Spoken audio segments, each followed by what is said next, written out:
नमस्कार दोस्तों। तो बहुत सारे मैसेज मेरे पास आ रहे थे कि केवीएस की जो वैकेंसी आई है उसके रिलेटेड।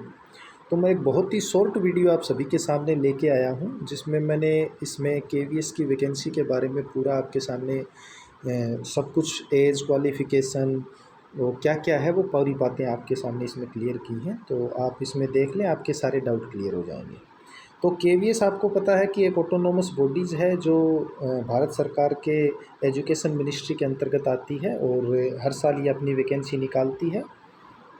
इसमें जो बात करें तो इस बार इन्होंने जो वैकेंसी निकाली है उसमें assistant commissioner, principal, vice principal, ये सारी की सारी आपकी पोस्टें हैं।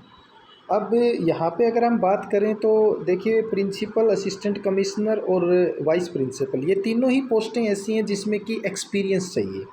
जैसे असिस्टेंट कमिश्नर है, वहाँ प्रिंसिपल का एक्सपीरियंस अनिवार्य है। प्रिंसिपल और वाइस प्रिंसिपल है, वहाँ पीजीटी और टीजीटी, जिसमें पीजीटी तो कंपलसरी है। ठीक है। जो राजस्थान राजस्थान जैसे स्टेट से इस वीडियो को देख रहे हैं वो जान लें कि पीजीटी यानी फ़र्स्ट ग्रेड, यानी जो हमारे यहाँ राजस्थान में फर्स्ट ग्रेड बोलते थे, सेंटर में वो पोस्ट पीजीटी लायक होती है। तो ये तीनों पोस्ट हैं वो एक्सपीरियंस पोस्ट हैं, इसमें तीनों में एक्सपीरियंस चाहिए। जो मेन जो डाउट होता है हमारा वो होता है पीजीटी और टीजीटी पोस्ट को लेके, तो हम इसी के बारे में डायरेक्ट बात करते हैं। तो देखिए, पोस्ट ग्रेजुएशन टीचर के में पीजीटी यानी कि फ़र्स्ट ग्रेड जो है इसकी पोस्टें निकली हुई हैं, जिनको कुछ स्टेट में स्कूल लेक्चरर भी बोला जाता है। यहाँ पे अगर मैं आपको क्वालिफ़िकेशन बताऊँ तो जैसे सबसे पहले बात करते हैं पीजीटी हिंदी की। तो पीजीटी हिंदी के लिए जो क्वालिफ़िकेशन है वो है कि इसमें आपकी एमए हिंदी में होनी चाहिए। इसके अलावा जो 3 ईयर्स हैं, तीनों ईयर्स में जो हिंदी आपका ग्रेजुएशन में आपकी तीनों साल में हिंदी पढ़ी हुई होनी चाहिए। बहुत से स्टेट में ऐसा होता है कि केवल एमए के बेस पे आप पीजीटी हिंदी बन सकते हो, लेकिन केवी में आपको ग्रेजुएशन में भी हिंदी होनी चाहिए। बात करते हैं इंग्लिश की, तो इसमें आपका एमए इंग्लिश चाहिए। फिजिक्स में एमएससी इन फिजिक्स, केमिस्ट्री में एमएससी इन केमिस्ट्री, मैथ में एमएससी इन मैथ। लेकिन मैथ्स में आपको ग्रेजुएशन लेवल पे भी आपका मैथ है वो एज ए कंपलसरी सब्जेक्ट, आपका एज ए ऑप्शनल सब्जेक्ट उसमें होना चाहिए। अब बात करते हैं बायोलॉजी की, जहाँ पे बहुत सारे डाउट आ रहे हैं। तो इसमें मैं आपको क्लियर कर देता हूँ कि बायोलॉजी में इस बार थोड़ा सा चेंज किया गया है। बायोलॉजी में एक तो आपकी एमएससी होनी चाहिए, वो जूलॉजी, बॉटनी, बायोटेक्नोलॉजी, बायोकेमिस्ट्री और आपके अदर भी सब्जेक्ट हैं। तो एमएससी आपके टेक्नोलॉजी में हो सकती है और बायोमोलिक्यूल में हो सकती है, जूलॉजी में हो सकती है, लाइफ साइंस में हो सकती है, बॉटनी में हो सकती है। तो ये आपकी अगर जो एमएससी है तो आप बायोलॉजी के लिए एलिजिबल हो।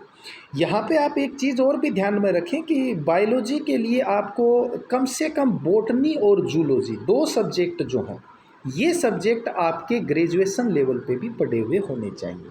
तो ग्रेजुएशन लेवल पे अगर आपका बॉटनी और जूलॉजी है तो आप एमएससी बायोलॉजी के लिए एलिजिबल हो। हिस्ट्री है, इसके लिए आपका एमए इन हिस्ट्री चाहिए। जियोग्राफी में एमए इन जियोग्राफी, इकोनॉमिक्स में आपकी एमकॉम होनी चाहिए, कॉमर्स में एमकॉम होनी चाहिए। कंप्यूटर साइंस, तो ये कंप्यूटर साइंस और बायोटेक के अलावा जितनी भी पीजीटी की 10 पोस्टेज हैं, यानी हिंदी से लेके मैं कॉमर्स तक की बात कर रहा हूँ, इसमें आपका बीएड भी अनिवार्य है। यानी बीएड प्लस में एमएससी आपका होना चाहिए। कुछ में आपका ग्रेजुएशन के सब्जेक्ट भी अनिवार्य हैं, जैसे बायोलॉजी में botany, zoology, chemistry, botany, zoology आपके ग्रेजुएशन लेवल पे होनी चाहिए। हिंदी में आपका ग्रेजुएशन लेवल पे तीनों सालों में हिंदी होनी चाहिए। बाकी आपके एमएससी है तो बीएड इनमें ज़रूरी है। कंप्यूटर साइंस और बायोटेक इनकी क्वालिफिकेशन है, उसमें बीएड ज़रूरी नहीं है। आप कंप्यूटर साइंस और बीटेक धारी हैं तो आप इस पोस्ट पे आराम से फॉर्म भर सकते हैं। ओके, तो मेरे हिसाब से आपका पोस्ट ग्रेजुएशन वाला फंडा जो है ये क्लियर हो गया होगा। अब हम बात करते हैं नेक्स्ट, इसका ले लेते हैं आगे। उसके बाद आपका ट्रेंड ग्रेजुएट टीचर है। देखिए, इसमें भी आपको शायद तक कोई प्रॉब्लम नहीं होगी। जहां आपको डाउट हो सकता है वो मैं बता देता हूं। जैसे हिंदी है तो हिंदी, इंग्लिश, संस्कृत, इन सभी में आपका सब्जेक्ट हैं वो होने चाहिए कि ग्रेजुएशन में आपकी उसमें होनी चाहिए, प्लस में बीएड होनी चाहिए। सोशल स्टडीज़, इसमें आपका टीजीटी में कम से कम आपके हिस्ट्री, पॉलिटिकल साइंस और जियोग्राफी, इनमें से कोई 2 सब्जेक्ट आपके तीनों ईयर में होने चाहिए। ये आपके सब्जेक्ट हैं, थोड़ा आगे आपको बता भी देंगे, तो उसमें आप ध्यान रखना सोशल साइंस का।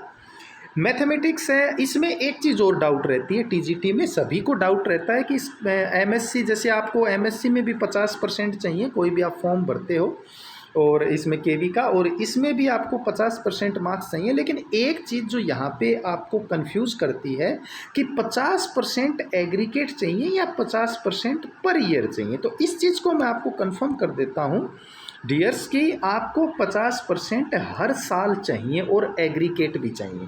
यानी मान लीजिए आप टीजीटी मैथ की बात करते हैं तो एवरी ईयर आपके 50% होने चाहिए, और तीनों साल के मिला के भी 50% होने चाहिए, तभी आप इसमें एलिजिबल हो।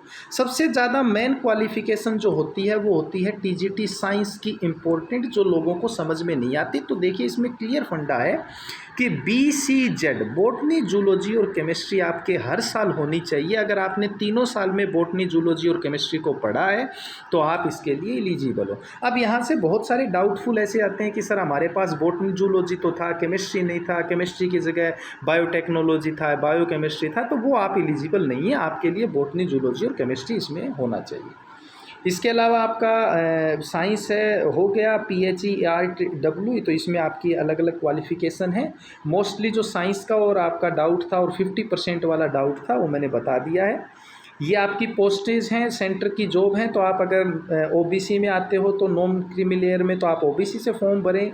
SC ST एक्स सर्विसमैन, इनके लिए यहाँ पे PH वगैरह के लिए जो फ़ीस होती है वो नहीं होती है। बाकियों के लिए जो फ़ीस होती है वो आपको पता है। ये असिस्टेंट कमिश्नर वगैरह का एक्सपीरियंस दिया गया है, जो मैं आपको पहले ही बता चुका हूँ। जैसे देखिए आपका, अगर मैं बात करूँ असिस्टेंट कमिश्नर की, तो इसमें जो एक्सपीरियंस चाहिए वो कम से कम चाहिए कि आप प्रिंसिपल की पोस्ट पे हो, और प्रिंसिपल की पोस्ट पे आपने प्रिंसिपल की पोस्ट हो, या फिर आपके पास वाइस प्रिंसिपल की पोस्ट हो, ठीक है, और या फिर आपने पीजीटी की पोस्ट पे आपका कम से कम 8 साल का एक्सपीरियंस चाहिए, ये भी तो आपका है, ठीक है। तो इसमें इम्पोर्टेंट है। तो ये तो एक्सपीरियंसल पोस्ट थी, आपको इसमें कोई ज़्यादा प्रॉब्लम नहीं आती।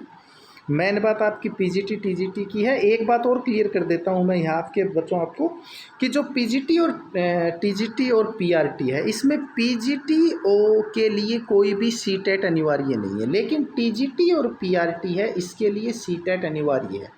अब कुछ लोग ऐसे बोलते हैं कि क्या सीटेट कब की होनी चाहिए, किसी ने अभी सीटेट का फॉर्म भर रखा है, तो वो एक चीज़ का ध्यान रखें कि सीटेट और अदर क्वालिफ़िकेशन है वो आपके फॉर्म की जो आपके एग्ज़ाम की डेट होती है उससे पहले पहले आपकी क्वालिफ़िकेशन हो जानी चाहिए। तो मोस्टली ऐसा ही किया जाता है कि जैसे अभी आपने सीटेट का फॉर्म भर रखा है, तो उस सीटेट का एग्ज़ाम में जो बैठने वाले हैं उनको एलिजिबल माना जाता है। जब अगला एग्ज़ाम होगा उससे पहले पहले अगर आपका रिज़ल्ट आ जाता है, जो कि मोस्टली आ जाता है, तो अगर आपने सीटेट का फॉर्म भी भर रखा है तो आप उसके रजिस्ट्रेशन नंबर पे आप अपने फॉर्म को लगा सकते हैं।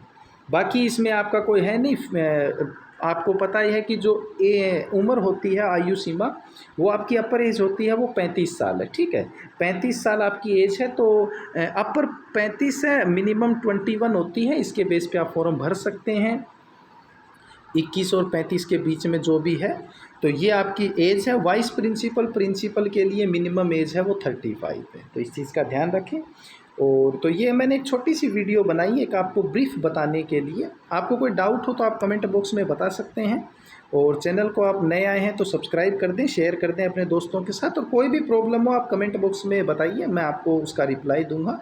और जो भी आपको समस्या आ रही है फॉर्म भरने में, इसकी जो फॉर्म स्टार्टिंग डेट है वो 5 दिसंबर है, इस चीज़ का ध्यान रखें।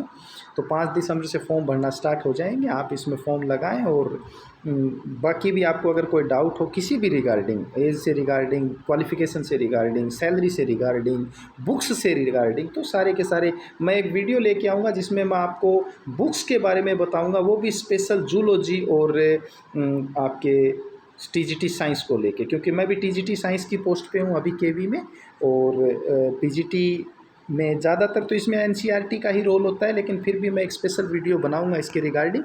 और अगर टीजीटी साइंस और पीजीटी बायोलॉजी की आपको तैयारी करनी है तो भी आप इसमें कमेंट बॉक्स में लिखें, तो जितने ज़्यादा अगर हमारे तैयारी करने वाले होंगे तो मैं टीजीटी साइंस और पीजीटी बायोलॉजी भी आपको इस पर प्रोवाइड करूँगा। धन्यवाद। आज की वीडियो में इतना ही।